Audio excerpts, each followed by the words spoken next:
Alright, good evening folks, it's Enforcer Matt and welcome back to another Short War video, and today we have very big news coming out of Taiwan, Ukraine, and also the Middle East. But by far our biggest piece of news of the day is coming out of Taiwan, as currently we're hearing from the Taiwanese Defense Ministry that the Chinese Navy has showed up about 40 miles off the coast of Taiwan and they started live fire exercises resulting in the Taiwanese deploying their military to protect their island, and right now it's popping off quite heavily and there's a major escalation happening between those two countries. We're also getting word as well that Ukraine launched a major drone attack against occupied Crimea last night, resulting in airfields being struck and also Russian oil refineries getting hit as well. And also we have news that the Russians have just backed out of ceasefire negotiations with the Ukrainians, stating they'll keep fighting in Ukraine and they have no interest in a ceasefire as of right now. And also out of the Middle East, we have news that Israel is about to strike Iran, and also American B-52s have just showed up and it looks like something could be about to go down very shortly. But jumping into our first article of the day, this one goes to the Spectator Index. And this is by far our biggest story of the day. Right now we're hearing that Taiwan is warning that the Chinese have started live fire drills around 40 nautical miles off of Taiwan's coast, and they're calling it a blatant provocation and a threat to the safety of international flights and shipping. And if you've been watching the situation for several days, you'll notice this is not the first time that China has started live fire drills this close to a coastline of a foreign country. In fact, they've been doing this quite heavily over the last couple of days. They just did live fires around Australia, they just did them around Vietnam, and now they're doing them around Taiwan. So it seems like China has a new strategy here. They're being much more aggressive in recent days. I'm not really sure what they're up to, but it seems like they are getting much more aggressive very quickly, which could be a sign they're planning to aggress on somebody very shortly. So once again, the Taiwanese are very concerned by this and call it a blatant provocation and a threat to their flights around their territory. So that's what we hear going on right now. But moving on to our next post, this one goes to the Taiwan Plus News. And this post right here gives us a little bit more context into exactly where this is occurring around Taiwan. And as we can see right here in the post, it says Taiwan's Defense Ministry says China has designated a zone for live fire exercises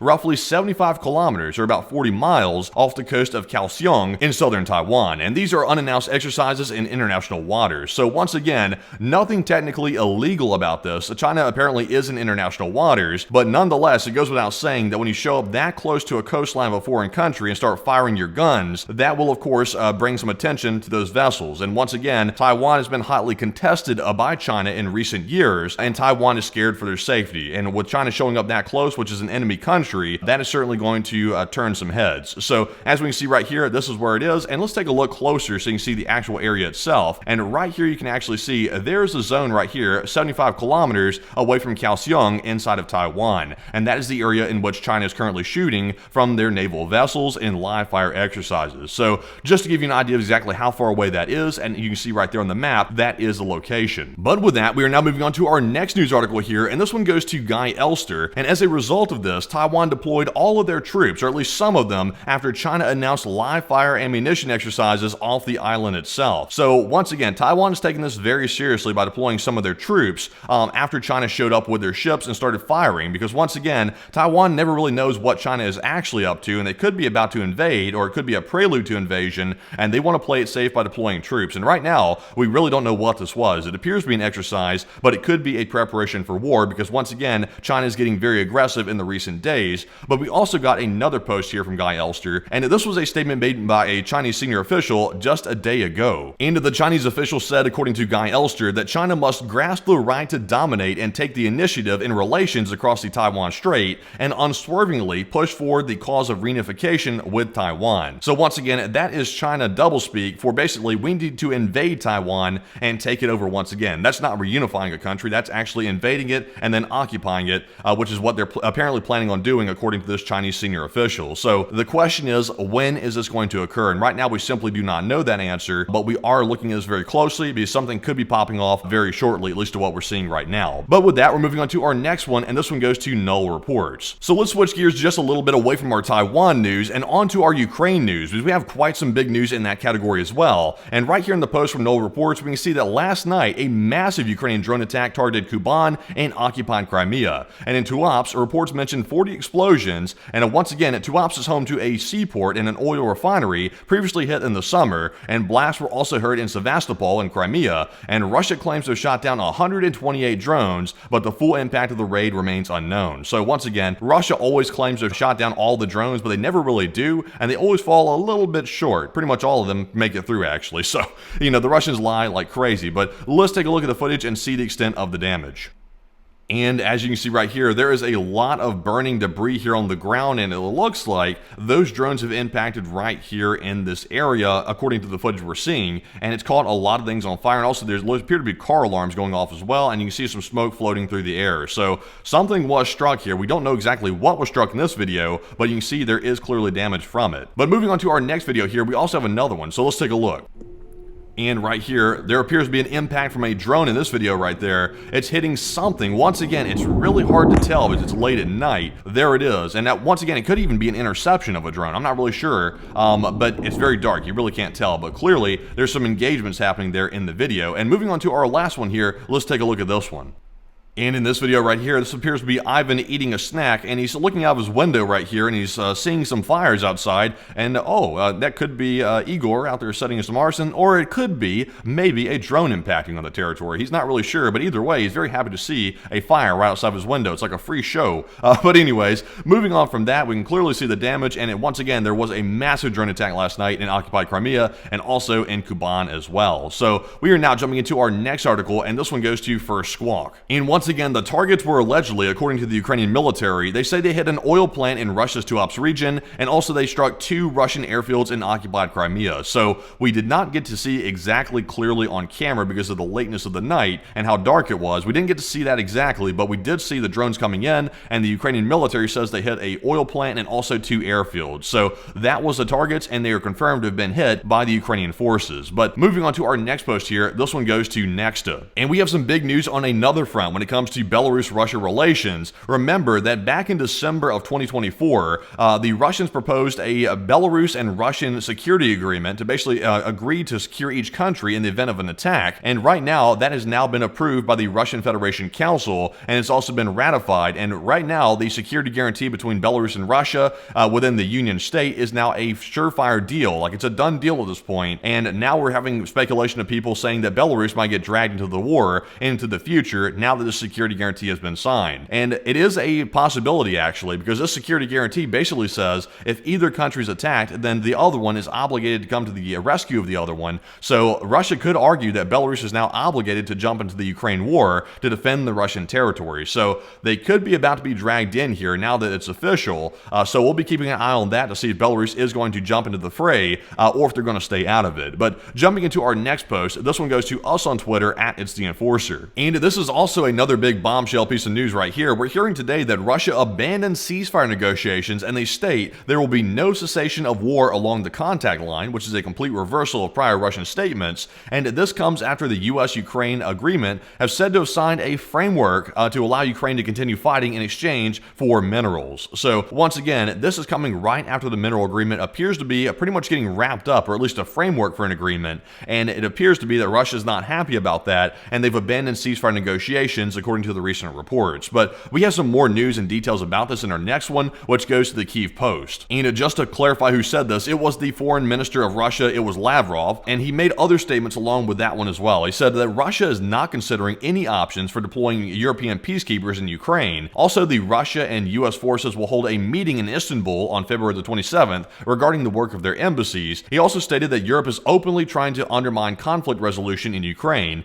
I guess that's supporting Ukraine, by the way. I'm not really sure what he means by that. But he also said Russia believes that no agreement should be made that would lead to the rearming of Ukraine, and what remains of Ukraine must be cleansed of racist laws. So I guess invading foreign countries is okay, but apparently Ukraine has a law issue according to Lavrov. So, that's Lavrov the horse speaking once again. But as you can see, this is typical Russian propaganda. Nothing new here, but the two takeaways is that Russia has backed out of ceasefire talks, and also once again, they're rejecting the idea of European peacekeepers. So that is the big takeaway from this, and pretty much everything else can be ignored because it's just noise from the Russians once again. But moving on to our next post, this one goes to, actually, we'll skip on from that right there, and we'll move on to our next post, which goes to War Translated. And in this post right here, we actually got a leak of the full text of the agreement between the U.S. and Ukraine regarding the rare earth minerals, and it surfaced online. And once again, this is allegedly the full agreement, but once again, it is a leak, so take it with a grain of salt for right now. But today, the Ukrainian government is set to review the text and authorize ministers for further signing during negotiations between Zelensky and the US president on security guarantees.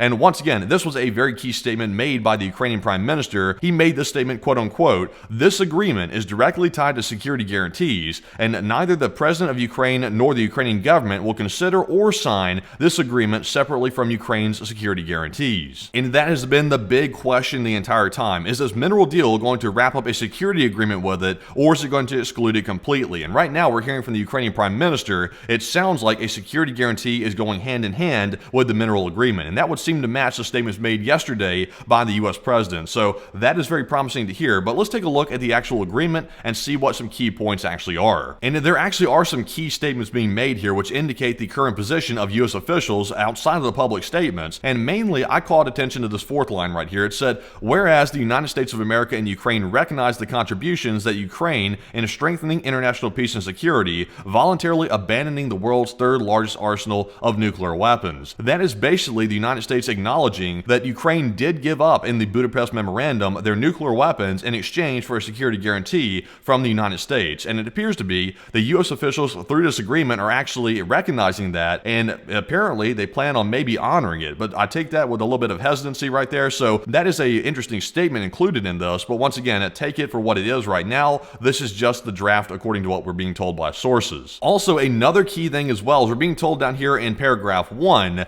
that apparently this investment fund, which is being created through this agreement for the minerals in Ukraine, will be jointly owned by the United States and also Ukraine itself, and also jointly managed as well. So that means whatever decisions are being made with the fund have to be jointly approved by each side, and the U.S. just can't come in and start taking all the money out of the fund and say, hey, that's our money now. They can't do that according to the current agreement. So this appears to be a complete reversal based on the prior statements we heard from the U.S. president, and this sounds actually to be quite fair to Ukraine according to this current draft statement. So if this is indeed the statement and this is the agreement, this is looking somewhat promising. So I hope this is, and once again, that is what we know as of the moment about this agreement, and we'll have to wait for more details to come out. But moving on to our next post here, this one goes to Apex News. But we did get one bad piece of news here, and we're being told by the U.S. president that Ukraine can forget about joining NATO, according to the AFP. So honestly, that was not a shocking one right there. It sounded like pretty much when the new president came in that NATO was going to be a thing of the past for Ukraine at this point,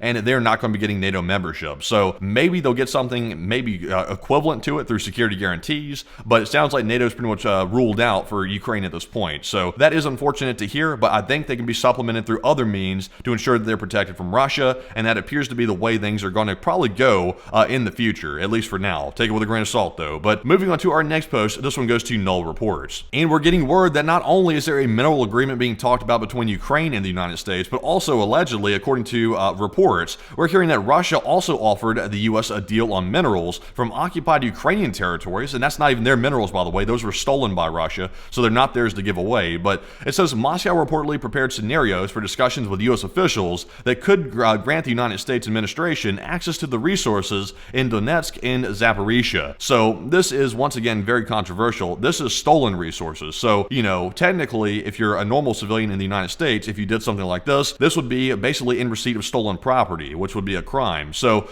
maybe it works different on a state level, but we probably shouldn't be signing any deals for stolen minerals. That would probably not be a good look. So we don't know if this is going anywhere, but we're just told that the Russians offered it, but we're not told if the U.S. accepted it or even entertained the idea whatsoever. So that's currently the story going around right now. But jumping into our next post, this one goes to Nexta. And let's switch gears one more time away from our news of Ukraine and move on to our news from the Middle East. We've gotten some more news about the Iranian uprising, which we saw starting yesterday, and we're being told that apparently it's the group called Jaish al-Zam within Iran. I'm probably butchering the name of it, but that is the group. And the fierce clash erupted between the Iranian security forces, the IRGC, and this group right here. And we also got footage yesterday showing it. We've already showed some of these clips right here, but we also got a new clip as well. So let's take a look. And as you can see, quite heavy gunfire going on right there in the city of Chabahar in southern Iran. And there appear to be some guys on the rooftop once again, you can see on the top of that building.